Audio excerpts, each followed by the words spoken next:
All right, I wanted to take you on a little video journey of where my Tikka T1X stands now. And basically, if you've read my articles over at Range Hot, you saw how I painted this stock from boring black and you just using rattle can spray paint with a stencil kit. I did this camo pattern. I think it turned out pretty good. You could see I added the Beretta or Tikka swelled palm grip there, and I just added this Victor Company cheek rest. As you can see, I've got both spacers installed. It comes with them, it comes with the screws. You basically just drill and screw it in and it goes right into plastic. Another thing I did just recently is I opened the cavity up here and I added some wheel weights that are self-adhesive wheel stick-on weights. They're meant for car tires or car wheels, and this just balances it out a little bit because this is an empty stock, just hollow. It's got a piece of foam in there, but it just needed a little more weight in the back. So I added some strips of that, stuck it to the inside, cut the foam down a little bit and stuck the foam back in, and it's a nice deadened sound.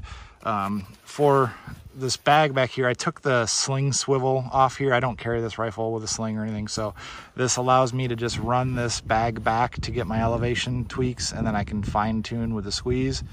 This is a new bag of mine. It's a Precision Underground, rifle gear. This is their ELR bag, and I got it with the QD attached. When I use my other rifles, I can just poke it right into the QD and then it stays with the rifle. I don't forget it or anything. It's a different style bag that I'm used to, so it's taken me a little to get used to, but so far so good. The trigger is just a factory trigger, but I do have a Yo-Dave spring in it. I like the Yo-Dave spring. It makes it lighter. I don't like how much they charge to ship it. It comes from Canada, so it's pretty expensive.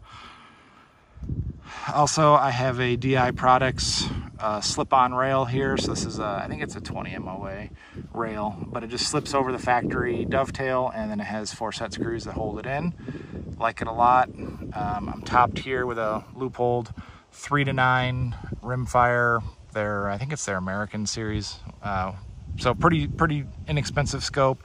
It's okay. I don't love it. It's clear enough. I probably need a little more magnification for this rifle, but I do like how light it is and everything. You'll see this mag here sits pretty flush. That is because it is a DI Products base plate. And what they do is they cut the mag down and put this base plate on it. You can see a factory rifle mag sticks down like that. The DI model just sits flush. You do lose 3 rounds. It goes from 10 to 7 rounds, so just be aware, but it does give you a nicer flush setup. And then going forward, I have a trusty Harris 3-9 bipod, or I'm sorry, 6-9 bipod, and I'm using a pod lock from DI Products as well, so I can adjust the tension without a tool. Factory 20-inch barrel, and I have it topped with a Bowers Biddy suppressor. I think this suppressor is fantastic. You see it on pistols a lot, but really it shines on a rifle like this. It is small, light, you don't even notice that it's there, but it is super pleasant to shoot. You'll hear it in a minute here when I take it out and fire it again. But it's probably one of the best for these rifles. I'd actually like to get a couple more of them for other rifles. And then I'll just show you a target I just did with Lapua Center X.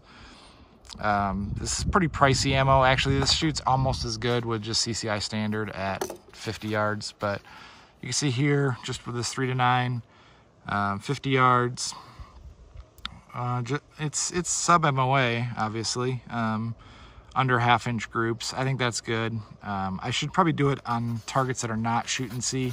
These are a little bit harder to identify the holes when you're using the ballistic app to get the measurements, but you can just see what it's capable of. I think this gun for a $500 gun is just insanely good. I had this and a CZ457, and I currently only have the Tikka, if that tells you anything in that situation. So let's take it for one spin real quick and you can hear how quiet it is and go from there. All right, so I have the Tikka loaded up with some Lapua Center X ammo. I'm shooting at 50 yards here. It's a little breezy today, but I'm just gonna shoot a group down there, and we'll see what we get, and you'll see how the Bowers Biddy suppressor sounds.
I thought that was 10, but I wasn't sure. So as you can see, it's quiet, super, no hearing protection, very enjoyable to shoot. The Harris Bipod works great.